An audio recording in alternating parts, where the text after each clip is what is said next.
more than halfway through the first month of the year, and I'm fresh off of last week's Mike Ferry production retreat, and the room's full of really high producing people.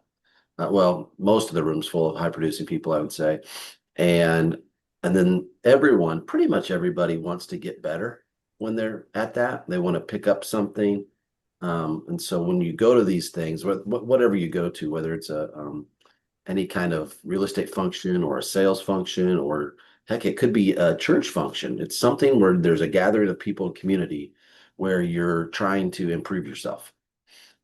This is about sales, right? And so that's what it's about. It's about getting better. And I just have not been able to shake the idea of being more productive. And I watched these real productive people, and it finally came to me over the weekend. It's not about working harder and the grind. It really isn't. It's really about working smarter. And so they say work smarter, not harder. But working smarter is working harder. Does that make sense? And then I start tying in all of our stuff that we have at our disposal, and are we actually putting those things into play? So I found a couple of videos. One is from one of the people that's always at this production retreat. It's about, 3 or 4 minutes of him talking about how he got to his level of production and what he does currently to stay there. And then there's another video that's kind of it's really about working smarter is working harder. And it's just in the right places. And so there's some key points here. There's going to be about six in the video. He names five, but it starts with one that he doesn't label as kind of a point of difference. But I'll tell you, in real estate, real quick before we watch this, it's a 14-minute video that I'll play a little faster than usual.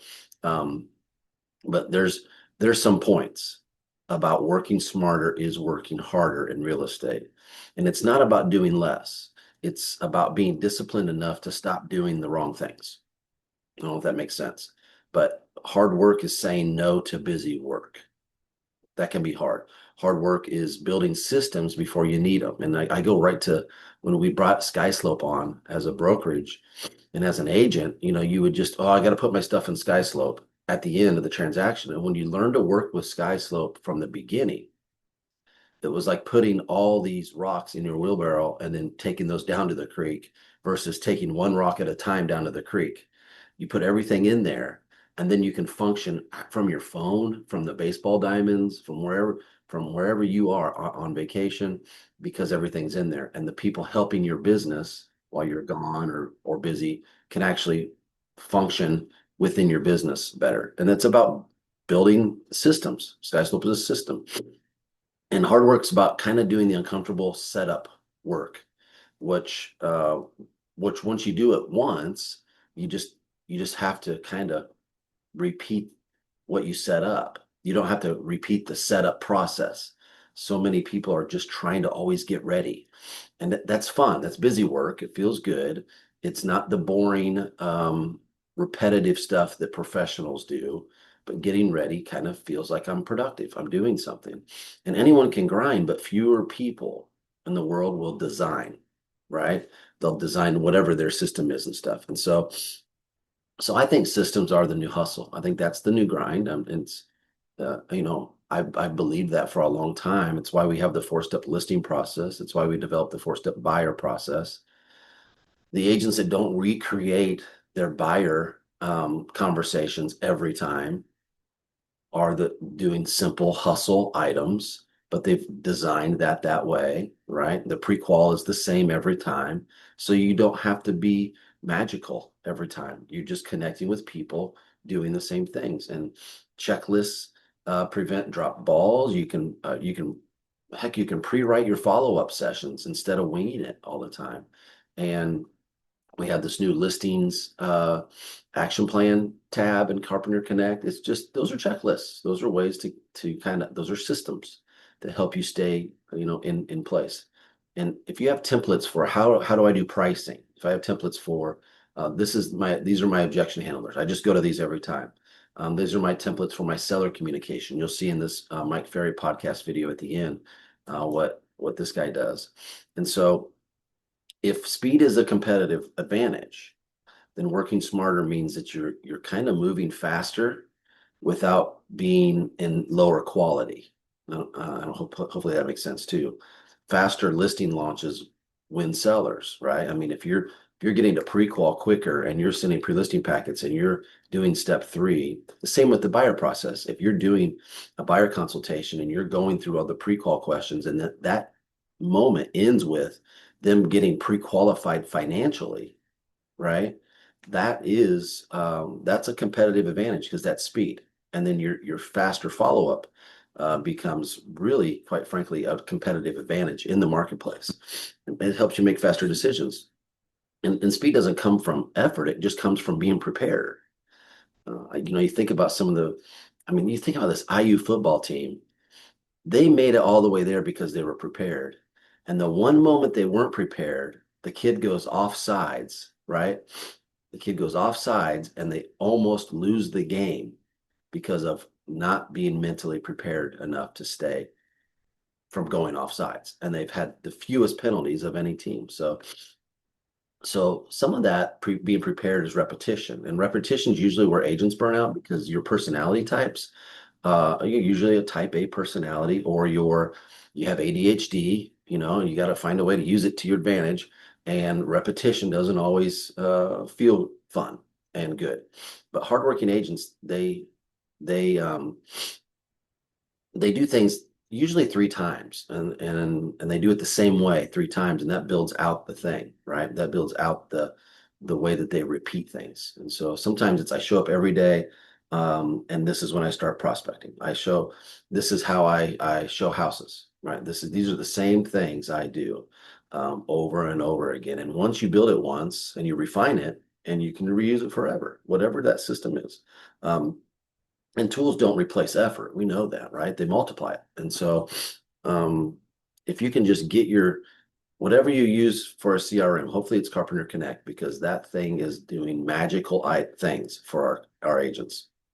But if your marketing tools, if they don't win listings, it's because you don't have a way to share them, and it's not in your system of sharing when you're trying to build your value proposition, right? And it might be because it's automated for us. And it might be because it's automated, we don't talk about it enough with our clients because we just assume it's going to happen, but they don't know that, right? So having those things in line, everything's the same when you talk to a seller. You sit down, what's the motivation? Hey, let me take off my friend hat, put on my realtor hat. Here's what the market's doing. Did you go through the pre-listing packet? Are you ready for me to list your home? That's the same repetition every time. You have that cadence. Then the objection handlers are the same. You can get through a listing appointment real fast and win the listing with a happy client. But working smarter does require some accountability. And that's usually where the rubber hits the road with salespeople who don't have a boss telling them what to do. And if that's you, I think tracking what actually produces income is the first place to start, because you'll feel like you want to do those things more, right? And if you're cutting activities that don't convert, like becoming a Canva expert or spending too much time on social media, whatever, I don't know what they are. It might be just sitting at your desk scrolling your phone instead of, cleaning up your database. But measuring effort against outcomes and not your feelings, that's really the key. That level of clarity in your work will create some accountability. And that's really what we need. So let me share with you. I'm going to get to where I can share my screen. We're going to start this first video. Otherwise, I'm going to run out of time. I'm just hammering things at you. I realize that. I think I'm going to blow this all the way up, and we're going to do it like this. Okay, so the topic of this is going to play at 1.25 speed, so we can get through it a little bit faster. But you're going to want to take notes, I would think. And just some of these things will click with you. The topic is success is hard until you build systems. All right, so here we go. Most people think success is about... Hold on, let me make sure this is loud enough for everybody. One of the world's leading willpower researchers, Roy Baumeister, ran a study that literally flipped the idea of discipline on its head, for me at least. He brought people into his lab and put fresh baked cookies in front of them. Now, half of them were told not to eat them. Don't touch it. The other half wasn't told anything. And after a while, some of them ate cookies, some of them didn't. Both groups were given a set of impossible puzzles to solve. And now you're gonna say, of course, I know where this story is going. Those with the willpower did better, but that's the twist. Those who resisted eating cookies gave up on puzzles 50% faster. Now, that completely surprised me too. But there is an explanation. Our willpower isn't infinite. It's like a fuel tank. Every decision you make and every distraction you fight ends up draining that tank. So by evening, the tank's going to be empty.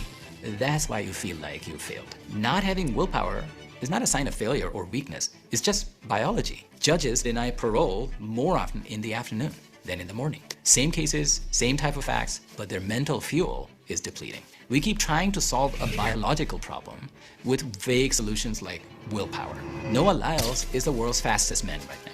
Now, he doesn't chase willpower or discipline, he engineers it. How? Well, he has ADHD. So he doesn't trust willpower, he trusts his internal rhythm. 6 days a week, same track, same playlist, same warm-up, same bodily movements. When the gun goes off, he says, I am not thinking. My body already knows what to do.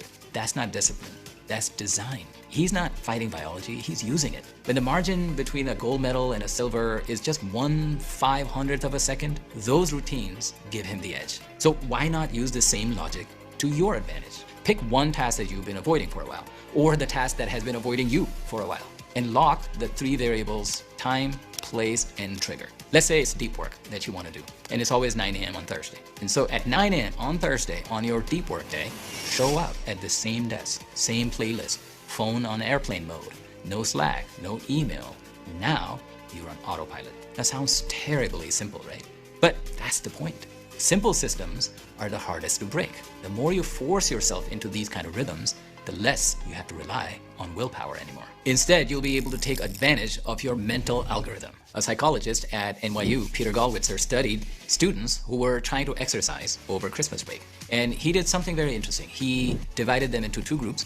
One group was told to set goals like, I want to work out more. And the other group was given something like an if-then plan. So if X, do Y. If it's Monday at 7 a.m., then you were at the gym. Both teams had the same motivation, but 2 different instructions. And the results were so surprising. The goal setters failed 62% of the time, but the if-then planners only failed 9% of the time. That's just how our mental algorithms work. If X, then Y. If this happens, do that. It's a simple but powerful system that changes your behavior. We avoid hard things because what we're really trying to avoid is the emotion that comes from it. The frustration, the doubt, discomfort, the uneasy feeling, the imposter syndrome. So your brain starts bargaining with you. Let's skip this just for today. Promise, tomorrow we'll do it twice. It doesn't work, does it? The fix, run the algorithm.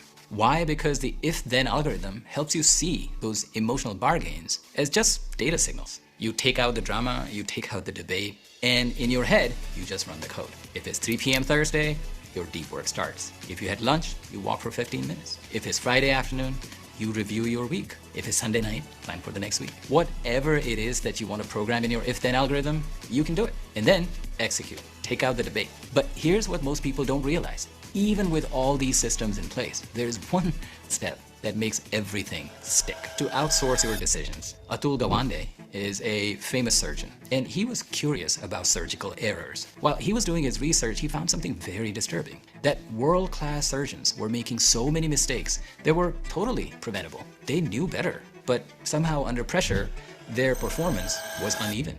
So he worked with the World Health Organization, and they developed a 19-step surgical checklist. And you'll think the list would be like super technical, right? But it had the simplest things, like confirm the patient's identity first, make sure all the antibiotics are given, make sure that the right leg to operate on is marked so you don't chop off the left leg, that kind of stuff. Now you think, wait, this is so elementary. But when the hospitals put this simple system of checklists into practice, post-surgical complications fell by 36% and deaths dropped by 47%.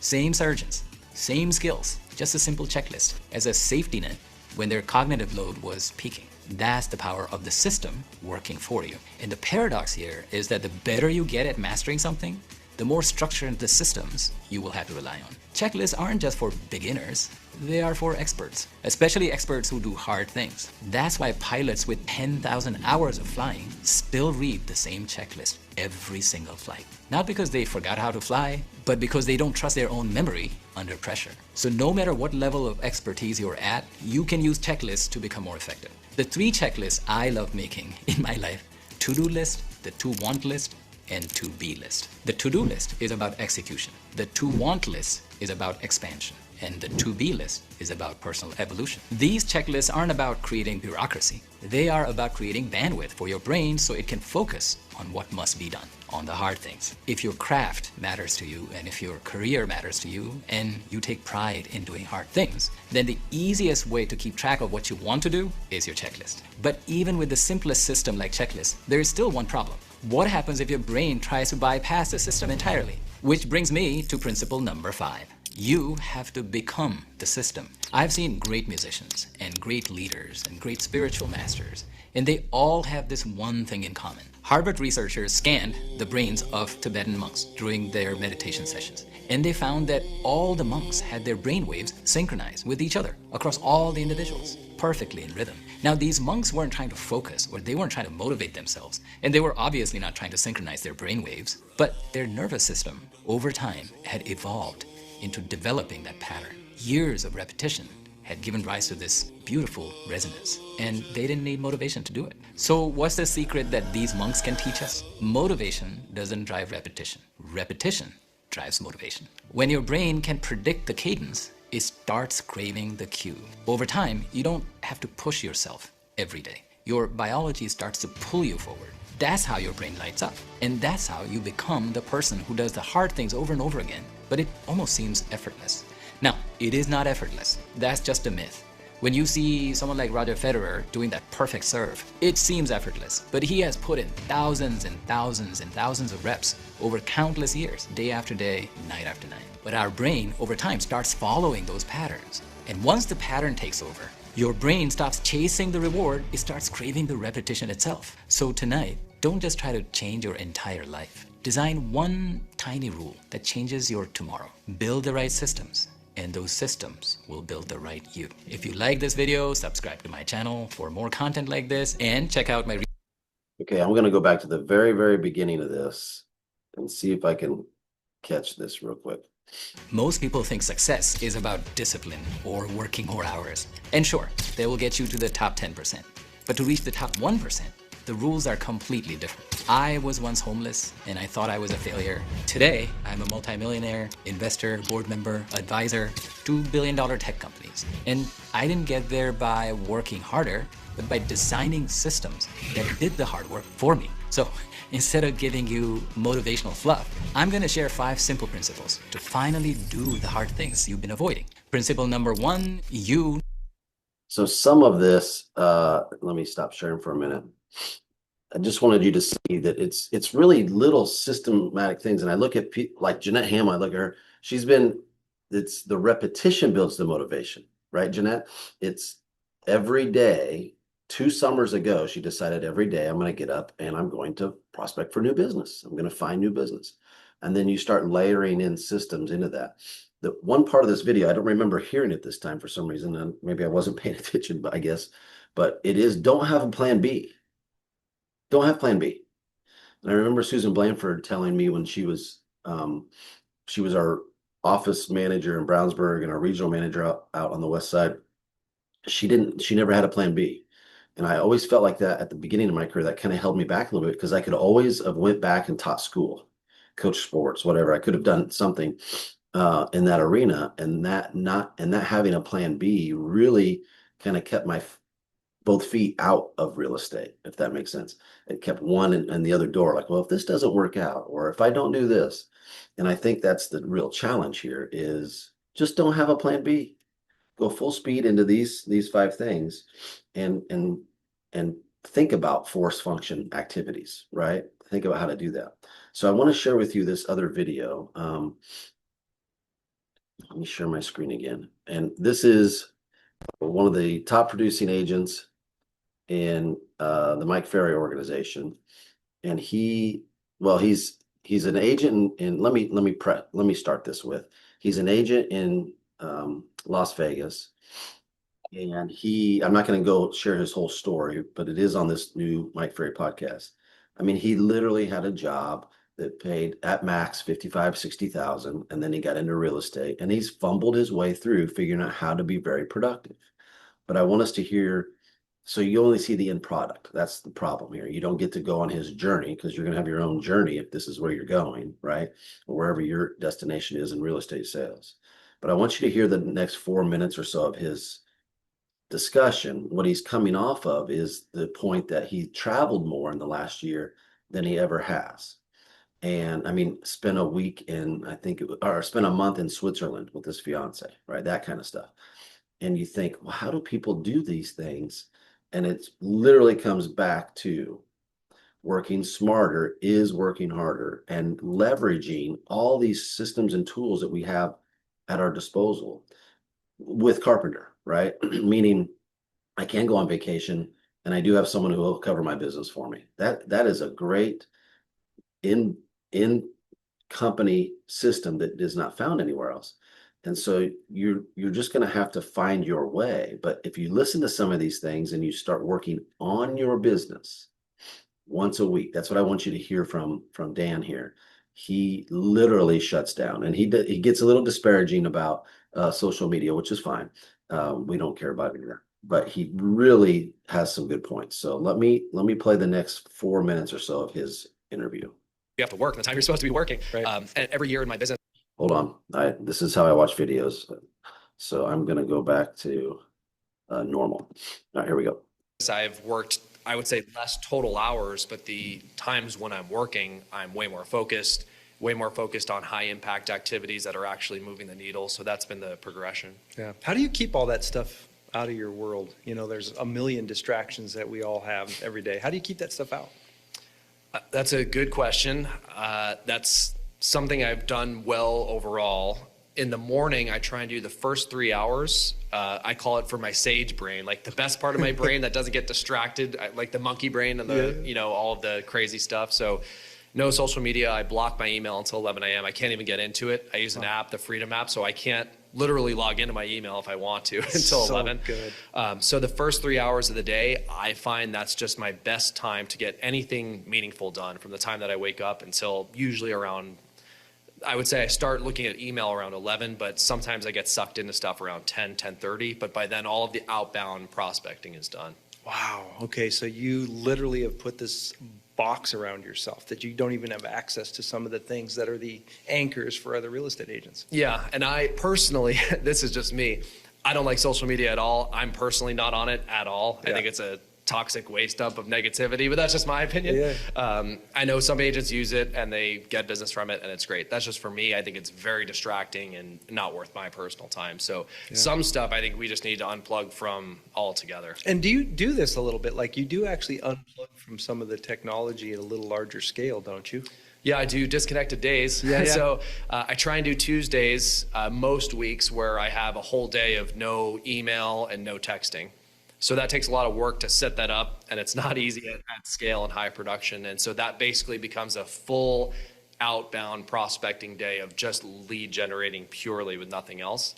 It's not easy to do. I try and do all my Monday calls. That's when I call all my clients. So that sets it up nicely for the Tuesday because no one's really waiting to hear from me. Everyone's kind of taken care of. But that's helped me a lot. So you like literally have this exemplary customer service. Your clients are happy with you. You have this incredible sell-through rate, and you're still able to detach a little bit from the stuff that agents would say you could never leave for a second. Yeah. I think once you do it a lot, you realize that's a good question. How do you still deliver the exemplary service without being too personally involved? It just comes with systems and doing it over a long period of time. I think I know the things now that I've done it enough that I need to be involved in. And I think if you future pace and you set the expectations properly, you don't need to be there for every single step. For example, when I take a listing, I tell the seller from day one, I'm going to call you every Monday from 8 to 12. So when we have showings, you don't need to ask me how the showing go. You're not going to hear right away. They're still out viewing. I'm going to get you all of the feedback, and we're going to review that on Monday. So now instead of making 6 calls a week, I'm making 1 call a week where I'm in control of when that happens. So just a lot of things like that. And the difference being you actually do that. Right. Yeah. It isn't just a philosophy. Right. When you say you're going to call it Monday, you call it Monday. And I didn't for Yeah. the first half of my career. I was kind of sporadic, and I did it whenever it would come. And I really learned that by having a specific time, it makes a huge. It prevents all those other service issues like, why are you not holding it open? Why are we not doing this marketing? Because just making a promise and fulfilling that one promise solves all of those things. Yeah. No, this is outstanding. Okay, I'm going to stop there. That's a pretty good little interview. Now, the real challenge in listening to some of these people is they're so far down the road, right? And I remember in IndyCar racing when I was younger in IndyCar racing, like basically a kid right out of high school, flying to races and doing tires and stuff. I would see guys get off of private jets. Maybe they were owners, maybe they were drivers, and some people would have the reaction, oh my God, they're so lucky. Look at that private jet. Not knowing the journey. You only saw the private jet, right? You didn't see the lack of sleep, the building of the systems, the discipline and the repetition and all that stuff that got them to that point. And then continuing to keep those things in place to stay there. That's a good interview to listen to, but just take, because he's a real person doing real estate. He's also, I mean, if you're going to find ways to be disparaging about it, his average sale price is probably great, right? All that stuff. But so what? He made $1.7 million. That was his take of his income. Of the gross commission income was $1.7 million for him. So cut that in a third, right? I don't care. Be as disparaging as you want. The point is, it's the repetition. And I loved the point that he made. He disconnects completely just to work on the prospecting side of his business, basically. And that's why a lot of real estate coaches will try to get realtors to work in the morning. And it plays off the first video we watched. Your brain is sharper in the morning because you're not fatigued or distracted. Um, but if that doesn't work for you, figure out what does work. My plea to everyone this year, this is by the way, in the 12-year calendar of animals, this is the year of the horse. I don't know if that means anything to anybody. I really don't understand it all, but I do know horses, and I do know that the year of the horse means a couple of things. It usually means people have to work as a team. And I don't know if you know a little bit about horses. I'm getting off track a little bit here, but when you're horses in a herd will sync together their heartbeats. Their hearts will all start to get in sync. That way, when someone else's heart rate raises, oh, there's a mountain lion, right? My heart goes, everyone's does, and they're on alert because they're a flight animal, right? And and what that's saying in the year of the horse is you have to work as a team. You got to find a way to pull teamwork in to this. And that might mean I'm going to show up for every sales meeting and give some contribute something good. I'm going to give more than I take, right? I'm going to be at the sales rally. I'm going to be at the workshops. I'm going to um, uh, list 15 homes this year so that we can have open house opportunities for anybody or whatever. I'm going to show houses for someone who's out of town, and I'll scratch their back, they'll scratch mine. But the year of the horse is about navigating challenges and building success and using team, right? We are one huge team, individually recognized.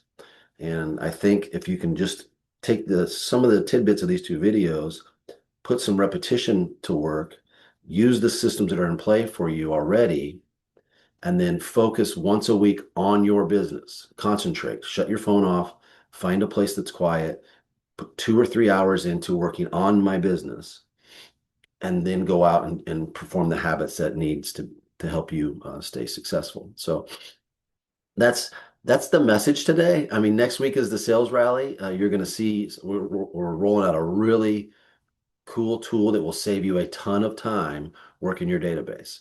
And so, working in the year of the horse, working as a team, it means using the stuff that your teammates have for you. And one of your teammates is Carpenter. One of the things we have for you that many of you are taking advantage of is Carpenter Connect. You have to get your database playing for you, right? Once you have that, then you can outsource your prospecting to the people you don't know. But all of the business from your database should be coming to you, and work on that, and then work yourself outside of people you don't know, because that is as I'm told and I know, that's a bigger bucket of people. So we're working smarter, and that is working harder. Jeanette, can you give me 20-second commercial on do you believe that repetition builds motivation versus motivation builds repetition? I feel like you've lived that over the last 24 months. Yeah, because it's like this morning, last night, real quick, we went down to our grandson's eighth grade night, and it was 2.5 hours down, 2.5 hours back, home at midnight, and I I just woke up this morning, thought I have to be in the office, I need to be there. I've got a call at 7:30 and I need to be ready to go today. Yeah, So here I am. right. So it does make, I think, a difference. The thing that I think about is when he talked about the Olympic athlete, Hmm. and it's that muscle memory. Hmm. You know, he doesn't have to think about running, Right. right? Right. I mean, he has trained to where all those things are in place. So it's kind of like the role playing and the just Well, doing you the get there things you with the have to do. objections and anything. You can always have communication and connections with people if you know what's going to happen. You know how your reactions are going to be with whatever they say, right? Right. And Yeah. so I think a good challenge for everyone is call 10 people in your circle of influence every day until you run through all those people, Yeah. and then call 10 people you don't know, right? Right. And then your objections are going to be real good. Well, how is real estate? They're always going to ask you that. Well, it's interesting you ask. It's early in the spring market and I'm building my listing inventory. Do you know anyone who wants to list their home this year? Right. Well, yes or no. How do you handle the yes or no? The no is, well, when have you thought about listing your home? Yeah, I know of somebody. Then it's the connection. I mean, it's just having these gut reactions of repetition, right? You run Right. like this, you objection handle like this. So I think you're right. I just when I watch some of the consistency and that just you pop in my mind because we work in the same office. I see your habits every day, so it's really beneficial. Okay, that's our mastermind. It's working smarter is working harder, and build out some repetition and get the work done. And Jeanette, I mean Jeanette is not a. I don't think she's a late like I don't think she likes to stay up late. So getting home at 12 or 12:30 and not sleeping in when it's 10 degrees outside, that is repetition builds motivation, not being having willpower to get up. She just knew she had to get up. So great example. All right, that's what I got for you guys. Hopefully I'll see next Wednesday. We will not have mastermind because I'll be at the sales rally, right? And I'll be there early setting up, and it'll be a day off for us. But I hope I get to see you all there. All right, thanks. Have a great week.